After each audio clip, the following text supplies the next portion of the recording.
Hi, Starmer's just given a speech on immigration, so I wanted to come straight on and talk about it.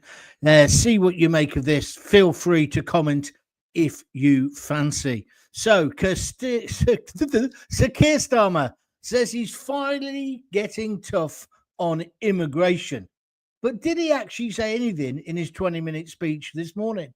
There were no targets. There's a surprise. No numbers, no action. Just more vague promises and silence where it mattered most, including the 400 illegal migrants who were crossing the channel as he spoke. And, of course, one of those migrants died last night. He didn't mention that at all in his speech. This wasn't leadership. This was panic, blind panic. And it looked a lot like the Reform UK party, minus the spine, minus the character. I would call it Reform-Lite. Good afternoon. Welcome to the John Gaunt Show. What did you make of Sir Keir? As you can see, I'm back in my daughter's kitchen. I'm looking after the dog. He's poorly, so I may get pulled away. So let's make the most of it while I'm here. What did you make of Starmer? I think he's a stinking hypocrite. He tried to blame everything on Labour and took no responsibility whatsoever. Let's go through it step by step. Pip Tomlinson, I'll come to your comments in a moment. If you want to comment, you know the rules. Just write them up. I'm still doing another show later, and that's going to be a humdinger as well, let me assure you. Right, let me just get down to this then.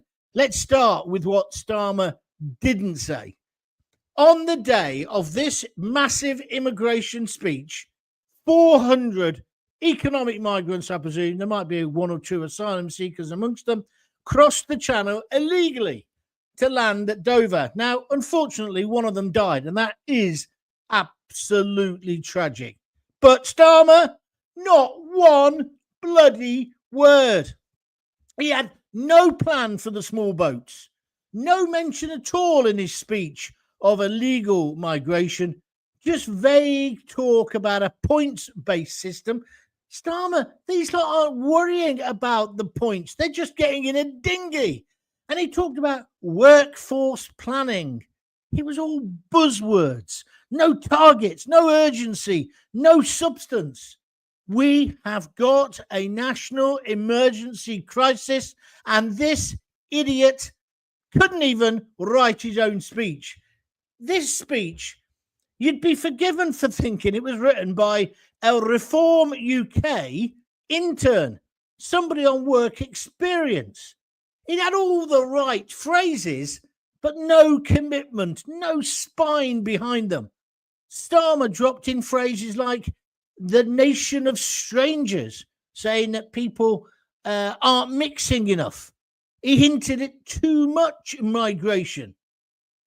Isn't it a coincidence? This all happened just days after Reform UK hammered, and I mean it, that's the right word to describe it, hammered Labour in the local elections. But here's the thing. I don't reckon anyone's buying it. I put up a couple of tweets. It went crazy. People can smell desperation. Don't you understand that, Sir Keir? When you talk tough only after a political bruising, that's not leadership, it's damage control. I just thought it was shocking, a shocking speech, insincere. You know he doesn't believe a word of what he was coming out with. It was all, I think it was trying to pull some of his Labour supporters back who might have gone to Reform. But I don't think it would satisfy them. And it would turn off a lot of the real lefty Labour supporters because the language he was using, the language was not the language of a Labour leader. He's desperate. He's in a tailspin. He doesn't know what to do. He doesn't know who to trust. He's rudderless, if I want to mix my metaphors. What do you think? Pip Tomlinson, he says, he's obviously panicking, John, because of pressure from Reform UK. But no one believed he would control immigration before, and no one will now. I agree with you entirely, mate. Magpie 1972. Honestly, I think he's talking bollocks. Is that a technical term? And there's no figure to work with. Also, he came out with this line, the usual line. I did this in my last job. Crap. 100% crap. Well, he does come out with that a lot, doesn't he? He loves that line about I was the director of public prosecutions. But as he's keen on history, I've been doing a bit of research about blame. Let's talk about Labour's role in the migration crisis, because he tried to blame 14 years of the Tories. Now, undoubtedly, they made a complete hallix of it too. And of course, Boris Johnson let in hundreds of thousands. But let's look at history because it's important. So let's talk about blame. Don't forget to join in if you want. It's the John Gaunt Show with you for about half an hour, and it's an extra one. There'll still be one at 6:30 tonight. Starmer laid all the blame today at the Tories' feet. 14 years of misrule, I think he said. But let's not pretend Labour are innocent here. In 2004, if you can remember that far back, it was Tony Blair who opened the doors to Eastern European migration without any other limits. Do you remember other countries? I mean, it was that idiot Angela Merkel who allowed this to happen, allowed them all to come in through Germany, but then she put a limit on it. France did, Italy did. We didn't. We just let everybody in, which of course led to the cliche of the Polish plumber. Nothing against the Polish plumber. They're very good. But he put no limits. Tony Blair. He had a clear option from the EU to restrict it. He chose not to. And whilst we're talking about history, people are saying how good Mandelson was to get this terrible American deal. The only people who've won in that deal, in my opinion, are some people who work at Jaguar Land Rover and, of course, America. The more you look at it, the more Trump has stitched it up. But everyone's saying, oh, no, Mandelson was a great statesman. But do you remember in 2004, I think it was 2002 they let the plumbers in. In 2004, Mandelson, or one of his advisors, made the point that we wanted to rub the rights, the far right, they would call it now, nose in diversity. They wanted us to change. They hated Britain. And it's my contention, people like Starmer and the North Islington cafe latte mob, right? The let's smash an avocado on our toast mob, the only thing he could bloody smash. They still hate Britain and the British.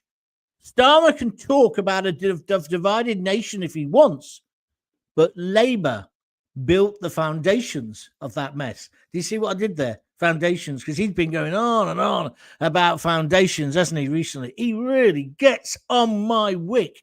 Anybody else going to comment? This is an extra show. It's the John Gaunt Show. You can also, if you fancy, reward me here on YouTube. You know how to do it. Just press the rewards button and offer me a couple of quid. Come on, you can do it. Or buy me a coffee. That's how we keep these podcasts going. www.buymeacoffee.com. I'm laying the blame for all of this, really. The Conservatives were just as bad during their 14 years. But today, the one word he never said was reform. He didn't mention Farage. He just basically said it was him versus Labour. Well, that's just ludicrous. Him versus the Tories. The Tories are not going to be, they're not a political force now. But certainly by the time the election comes, they won't be. His battleground is reform, but he didn't want to mention them because he was too busy ripping off their policies. What did you make of it? Maybe I've got it wrong. Maybe you were convinced. But who was this speech aimed at? Middle England? The so-called Red Wall, which is collapsed by all accounts? Swing voters? Only swing when you're winning. Or Reform defectors? Nobody in Reform is going to defect to Labour, are they? It came off today, that speech, like a party, and particularly a leader desperately searching for a message rather than leading with one. Starmer's not fighting the Tories anymore. He's reacting to Reform UK, but he's so arrogant he won't mention them by name. But he copies Reform's talking points. but he hasn't got their conviction. So that just makes him look like an empty designer suit donated by Lord Ali. I just thought it was an absolute waste of time. What was he trying to achieve? If you've got something, a thought on this, please let me know. I just thought the whole thing was an absolute farce. A farce. See, Tony's just come on here now, Tony Venz, and he says the man is a traitor. I'm not so sure I'd go so far as to call him a traitor, but I don't think he's a Brit. I don't think he's on our side anymore. I think the only side Starmer's on is his own. Anyone else got a point to make? Good morning or evening, says APK. Well, it's morning. It's an extra show. I'll still do the show probably tonight at 6:30. But this speech, I sat there because I'm down at my daughter's and I got increasingly angry. At first, I was just laughing at him. It was so transparent what he was doing. But then I got annoyed because he then, in typical Labour fashion, started to rewrite history, blaming the Tories. Now, you can put a lot of blame on the Tories for this, but you've also got to say, where did it start? Well, it started with the EU, and it started with Blair saying, in you come, as many as you want. Italy and other countries put limits how many people come in. I was doing TV shows at the time. I've always told you about this guy from Cornwall. He was a chippy, and he was saying, he was a young lad, he was saying his work and the amount of money, it was Newsnight I was on, the amount of money he was earning had gone down because of the foreigners, as he called them, the Europeans, coming in and working for less money. It was Kirsty Walker. I was trying to remember who it was, and then I saw her on the BAFTAs last night. She hosted that show, and she slagged him off because he said something that wasn't quite North Islington cafe latte kind of conversation. He said, yeah, they're coming in and undermining us or whatever. And she had a go at him. And so then I had a go at her. I said, hold on, you've asked this bloke to come and tell you his real lived experience. He's come, and now you're putting him down because he's not as educated as you. You snobby. Well, I didn't say the next bit, but you can imagine what I was thinking. But that was what it was like. Do you remember the Blair years? They were so much in the pocket of the BBC. It was incredible. I mean, thank God now we've got something like GB News. It's not perfect, but at least it's trying to offer an alternative to the BBC, the complete and utter bias of the BBC.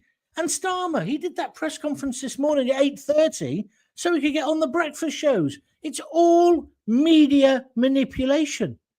But unfortunately for Keir Starmer, it's all too little too late, isn't it? It's all too little too late because he's the most unpopular Prime Minister we've ever had since records began. People have lost faith in you. You could say tomorrow you're going to cut income tax to a penny, and I don't think people would vote for you, Starmer. You've lost it. You've not just lost the dressing room, you've lost the whole club. But he can't see it. He's so arrogant, and especially now because he says, I got this trade deal with America. I haven't had a chance to talk to you since that went through, really. He hasn't got much of a deal. It isn't much of a deal for us. Yes, it saves some car workers' jobs, which, of course, is vital. But the rest of it, what was it? What's he done? We're still going to pay massively more than them. Trump is a genius. He's pulled off the deal again. India, I'm not so sure. I've not really looked into that. But I don't think it's anything to sort of make out that he's now this international statesman. And I see over the weekend, there's some controversy over this. He got his coalition of the useless together, well, which now is obviously only 4 people. Germany, Poland, and Macron of France. And then they got Donald Trump on the blower. And Donald Trump then threatened Putin. So now Putin is going to have a meeting with Zelensky. All good news. Don't tell me this was all down to the brilliance of Keir Starmer. And that's the other thing with Keir Starmer today. He's not promised anything. When he was pressed on, what's the numbers? How much? What's your target? Oh, I don't want to fall into that trap. Other prime ministers have done that, and I'm not going to do that today. So he's given us no target. So how do we judge him when he marks his own homework? Do you follow what I mean? He's conning us again, like he conned us to get elected. Not me, I didn't vote for him, but he conned us to get elected. All those promises he's made. And then today I was watching GB News. There's pensioners now. The fastest rising section of shoplifters is pensioners. Now, when I first heard that this morning, I laughed. I had visions of Granny running down the street with her turkey stuffed up her dress or whatever. But no, when you stop and think about it, what a slight on our nation. He stole £300 off pensioners after promising he wasn't going to cut the winter fuel allowance. And then the other thing I've noticed recently, have you seen all the videos? I keep making this point. He makes a video every time he thinks he's done something brilliant to talk about how brilliant he is. Everything's brilliant, yeah? Like now, there's pictures of the White Cliffs of Dover. I'm stopping illegal immigration. No, you're not. You basically told us this morning that's what you want to do. Not illegal, sorry. Any form of immigration. But then this afternoon, that's why I'll come back later, because he's going to vote this afternoon, which I think will give another slant. I don't give away too much now.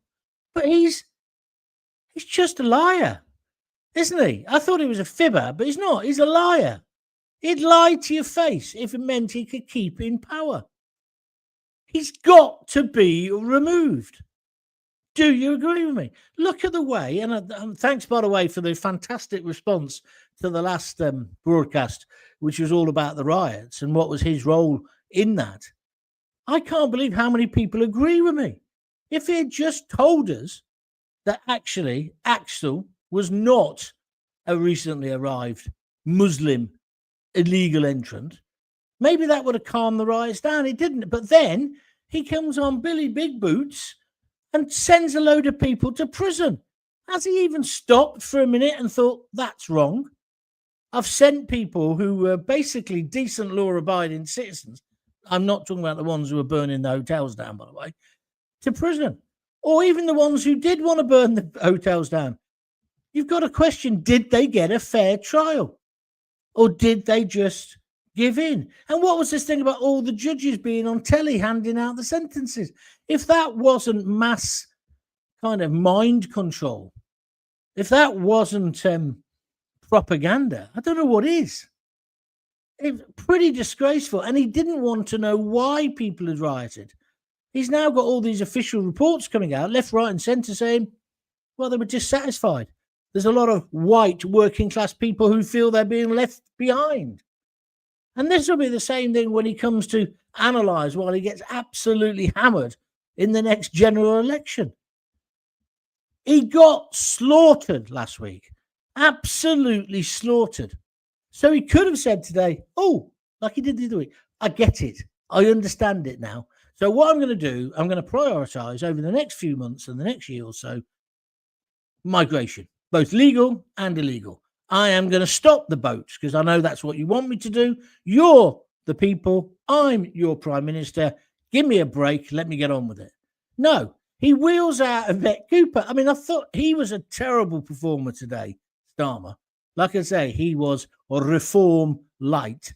But Cooper's even worse. She hasn't got a clue. But then she might be being led up this path by him. Don't do what I say, you won't be the Home Secretary. Oh, I want to be the Home Secretary. It's a government of complete and utter misfits and idiots.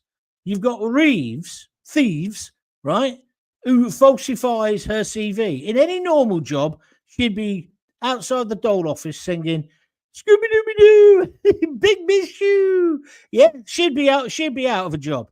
You got the ex-Haig, who was the health minister, who got the sack because she had a mobile phone stolen in a previous job, that then she found it again, used it again, and then basically left the firm. And then you've got Jonathan Reynolds. He was involved in the American deal. He's the one with the bald head. He's got more hair on his beard than on his head. Looks like he's got his head on upside down. He's the one who helped with the American deal, along with Lord Mandelson. Gonna rub their noses in diversity, that one. Anyway, Reynolds, he's a solicitor. Well, actually, he's not. Whoops, I made a mistake. I was never qualified. So what? You worked in a solicitor's office for a few weeks? Yeah. and you're now the business, trade and industry secretary. Yeah. And you don't think that's resigning matter? Oh, no. Nobody bloody resigns in Starmer world. And that's what we're living in. And then you think, well, what have they all got on Starmer? What are these things that people keep hinting at about Starmer? What is it with him? Who is he? Do we know who our Prime Minister is? I was going to say it's in the gutter, but I think it's beneath the gutter. Don't get me wrong, none of this is promoting the Tories, because the Tories by now should have a massive lead on them. But she can't score in an open goal either. So the future is Nigel Farage. We've reached a stage now in British politics, this is BP, where I don't believe anything the Uni Party, says. I'm looking forward to being able to vote Reform unless they stop me voting again. That's a brilliant point, BP, because that's all they'll do. They'll just cancel the election. Oh, no, you can't have a vote. There'll be some cock and bull reason, and you won't get your vote. That's what happened this time to loads of people. And we just sit here and we just take this. And I'm waiting for the news tonight and how they're going to report it. Although I must admit, I'll give the BBC a bit of credit here. They're already questioning whether what Starmer was saying was the truth. Because it wasn't. It wasn't the truth. It wasn't the Tories who created this problem. It goes back to Tony Blair. It goes back to letting in the Polish plumbers. It goes back to Blair saying everybody should go to university. Why? Look at Charlie Mullins. He owns more than every university professor in the country put together. Almost. Do you understand what I mean? There are trades where you can do really well. Why do you want to be saddled with a £50,000 debt?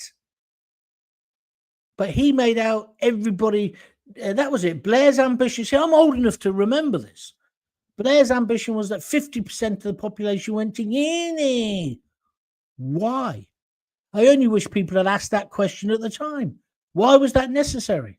What's wrong with getting a trade? Why are you looking down your snobby nose at me, you North Islington cafe latte drinking, Birkenstock shoe wearing, open-toed sandal? Oh, let's go skinny dipping in Catalonia. These people make me sick. And today, you see, here's the other thing. This was another moment. He had the whole of the press in his conference room that Boris had designed. It was his big moment. He could have shown real leadership. He could have also shown a bit of humility, which I keep saying. It's only a little bit of humility he's got to show, and people will forgive him, not for much longer, but they would forgive him some of the mistakes. Instead, we got political posturing again. Recycled slogans, but these slogans aren't even his slogans.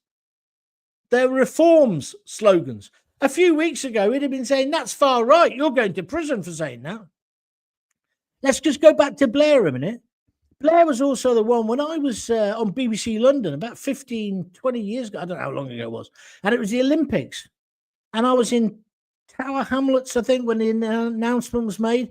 And the mayor there, he was a typical Blair lefty, right? He was making out, oh, I don't know if you know, John, we've got 200 languages or something spoken in our schools. And there was just a pause. You could see my production team thinking, uh-oh, he's going to go on here. And I did. I said, is that something to brag about? Because I don't think it is. And don't start, well, what about when people go to live in Spain? They should learn the bloody language there as well, English people. But how could it have ever been a good idea to let in thousands of people who can't speak English or read or write it? How can it be a sensible suggestion that we've still got people in our country who, to get their benefits, right, they have to take their 14-year-old child with them to help them fill out the forms? And I'm talking about the grandmas here, and they've been living here for years. That's not good. And then, so today, he talks today, Starmer, about us living isolated lives. Well, you're the one, and Blair, I mean, Blair was the same as when it came to sexuality. There's all kinds of families. Well, maybe there is, but the best kind of family is a man and a woman. A man married to a woman, then having children. A woman who's biologically a woman, she's got a womb. She's not having to use a surrogate. It's not two fellas. No, I'm not against it. I'm not against gay marriage even. I'm not. But what I'm trying to say is they try to put everything on the same level. Well, it's all collapsing around their ears. Look what's happened in Scotland. The Scottish Parliament have just closed all the toilets that were gender neutral. So the trans people are now going bonkers. And it's like, well, where am I going to go? Well, I'll tell you where you're going to go for a shit. You're going to go to the men's. Or if you're a lady, you're going to go to the ladies. Yeah, but I'm not. I identify as a woman. No, but you're not. You're a man. You're not biological. We just proved it. J.K. Rowling won. You lost. I'm more or less joking now. But this is the madness that people like Blair and his wife and the human rights organised. And then again today, when Starmer was pressed, well, you can't do most of what you want to say you want to do unless you leave the ECHR. Oh, I'm not doing that. See, because again, Starmer is a moron, right? Starmer's done a deal with Trump, right? It's a rubbish deal. I think we'll have to accept that now. However, next week, what's he doing? Next week, he's going to Europe to get closer ties. There's even talk about us having a European army again. I thought we'd finish that. I thought we'd finish that nonsense ages ago. But he won't leave the ECHR, so we can't turn people around. We can't return them. That won't happen. It's all rubbish. Cooper's going on about, oh, we're sending people back today. These are people who want to go back. They're getting paid thousands for going back. It's just a joke. So we got political posturing, recycled slogans, most of which were Nigel Farage's, and no plan, and certainly no conviction. You cannot solve a crisis, Sir Keir, with sound bites. Are you listening to me? You can't rebuild trust with spin. Do you understand that? Let me know what you think, you lot. Is Starmer done? Is he finished? Is he in a tailspin? Can Reform UK keep the pressure on? Drop me a comment underneath. Hit the like button. That's really important. A lot of you have been doing that. Thanks very much. And subscribe to my YouTube channel. It's completely free. If you want to get more straight talking breakdowns of what's happening in British politics, the best place to come is here, John Gaunt TV. If you're listening on a podcast later, thanks for doing that as well. You can still press the like button. And if you really like what I'm doing, please send me a donation to keep these podcasts going. You can do it on YouTube. I didn't write it down today because I'm not at home. I came down on an emergency mission yesterday. I was like Rolf Harris, but I thought that's a bad example, isn't it? I better not say that. But he's been sick and diarrhea, and he's a big bloody dog, let me tell you. So he's on chicken and rice today. I think he's going to go Caribbean later. Oh, that's chicken. No, it's not. That's rice and peas, isn't it? What do they say? If you're Caribbean, can you tell me? Why do they call it rice and peas when it's rice and beans? I've never understood that. I love it. Jess Pixie on YouTube says, Whitehall do the extra work. We just don't know who these civil servants are. Learn what direct democracy is. We don't have it. Well, thank you, Jez. Do you always speak in sound bites? But thank you for your comments anyway. Where we get now, Craig Yerker says Banana Starmer, slippery customers, the lot of them. Okay, thank you very much indeed. They can send them back and just deal with the fines, says Jess Pixie. I wish we could, actually. And then this is a nice one. I like this kind of thing. I wish my wife would say this. I agree with everything you said. Thank you very much indeed. So anyway, like I say, you can do it on what's this called? YouTube. You can give a donation here. Anything from £1, I think. And then if you want to go to buymeacoffee.com/John Gaunt, you can also donate anything from £5 upwards. Got to get the money in because I've got to keep it going and I want to develop it. And I'm giving you loads of product now because like today, I'm going to still do a show at 6:30, I think. Because I think there's going to be loads more developments. But I just thought, well, I'm sitting here. I may as well do it. Can't take the dog out. Bit embarrassing when you can't actually pick it up, if you know what I mean. So I'm not doing that. So I'm being a good citizen. Lisa Carvel, what's she saying? He didn't mention the illegals crossing the channel. Correct. He didn't mention them not once, Lisa. And 400, and they're still coming. There's 10 boats evidently coming across at the moment. But there's 400 overnight. And tragically, one of the migrants died. No one wants to see people dying in the channel. No one. I want them to stop coming, but I want them to be treated humanely. And then, last week, as you know, I suggested putting them in tents, army tents, and that's still being poo-pooed. And that's being poo-pooed by the BBC. Sorry, dog, not you. By the BBC and the media, the mainstream media. Not one of them's got a spine. It's a good idea. Put them in tents, proper military-style tents, kitchens, medical facilities, bathrooms, all of it, like our boys have. It's good enough for our boys. It's good enough for them. And that will put some people off from coming. It also means we can get them processed quicker, and then we can send them back if they've got no right to be here. I'm telling you what's coming down the line. Next week, he'll rejoin the EU in all but name. Then we'll be in a position where he suggests an amnesty.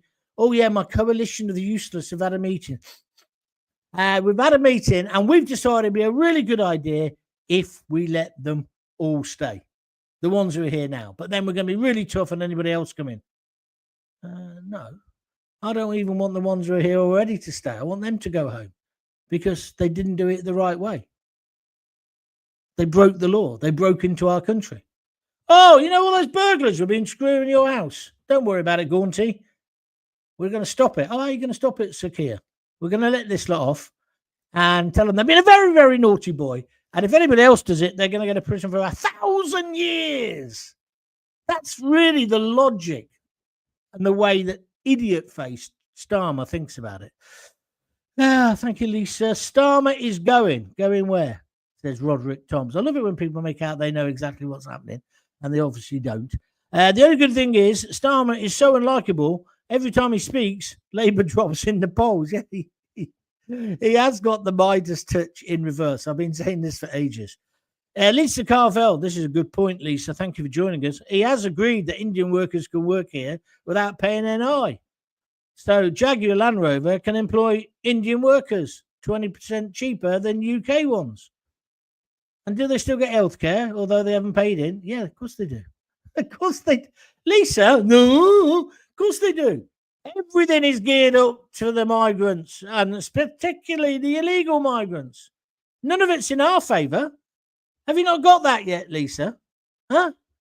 You not got that? That you're a mug, you're paying your taxes, you're paying your bits, you getting out. That's the way it works, isn't it? Huh? I'm pretty sure it is. The Starmer will be gone this year. What other idiot are we going to get is the question. Well, all the rumours over the weekend were Angela Rayner. I'm not making this up. Some days I think I've been drinking the fruit juice, the Kool-Aid. I hardly drink alcohol anymore, but I tell you what, it's driving me back to it. And in Coventry City, we were robbed, weren't we? I'm not blaming the other side, by the way. They played brilliantly. They parked the bus and we couldn't break them down. But wasn't it tragic? Let's see what happens tomorrow night. Mark the Vicar. Stop the RNLI acting as a cross-channel Uber service. Well, I know where you're coming from, Mark, but I'm not in favour of that. The bottom line is the RNLI are there to save lives, and they're there to save lives and not pass judgment. So if somebody's dying in the channel, they're going to pick them up, just like a paramedic would. And I think that's right. That shows our humanity. We have got immense humanity, got immense tolerance. Don't fall into the trap of then people like Starmer being able to paint you as if you're an unfeeling brute, because we're not. We're one of the most generous countries in the world. We're a fantastic country.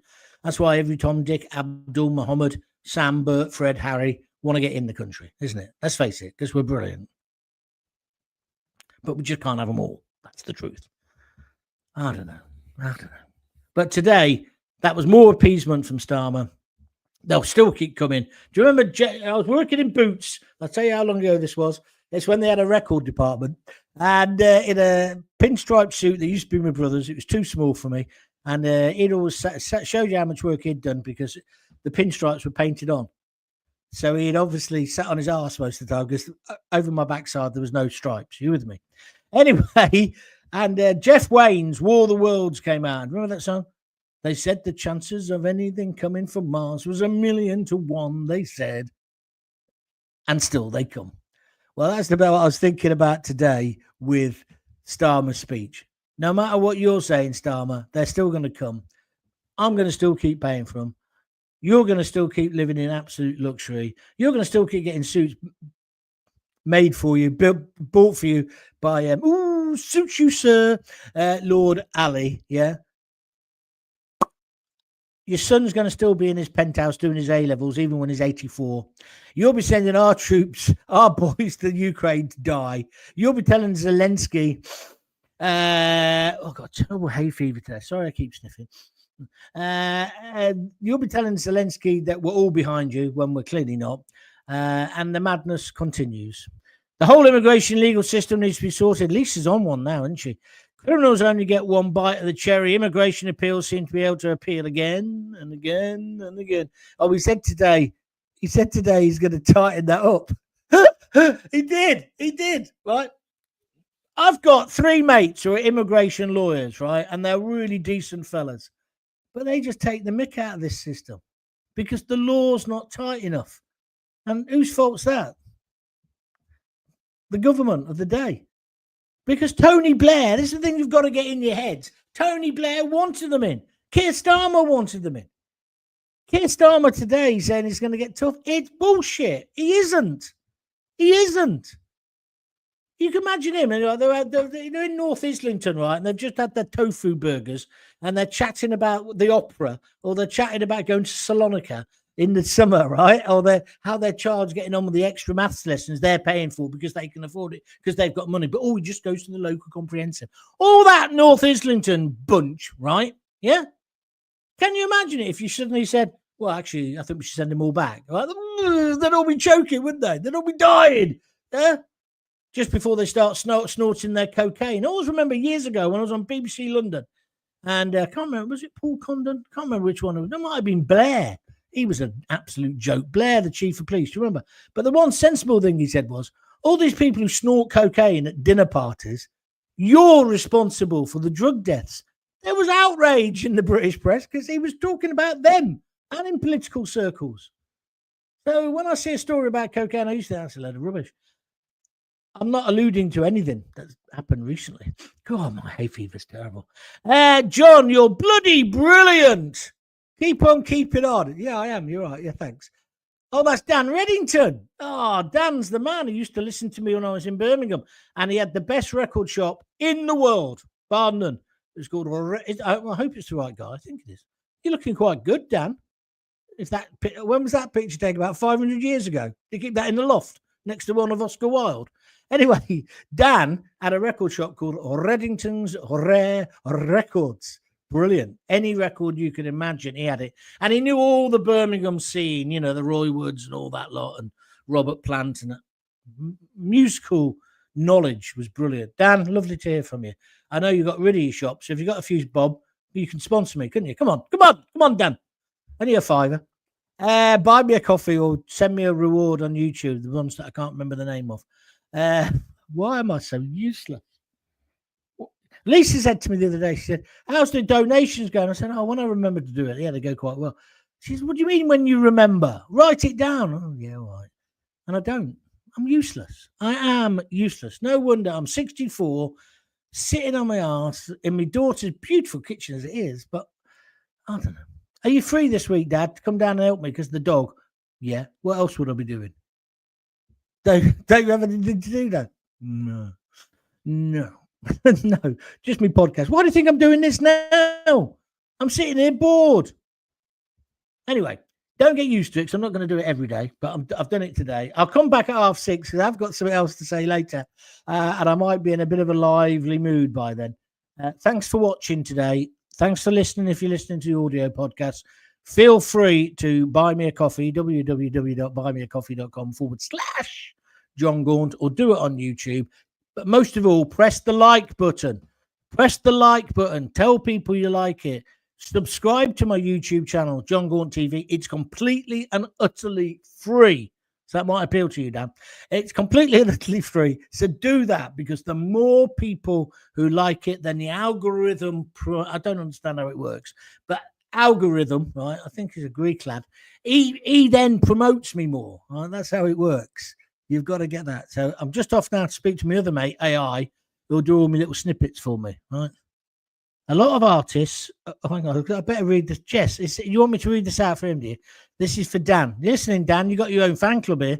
A lot of artists are releasing their music on vinyl and CDs, which is smart. If the grid goes down, no music would be a nightmare. Bring back tapes. Oh, I'm with you on that, Jess. I was only saying that to, when was that?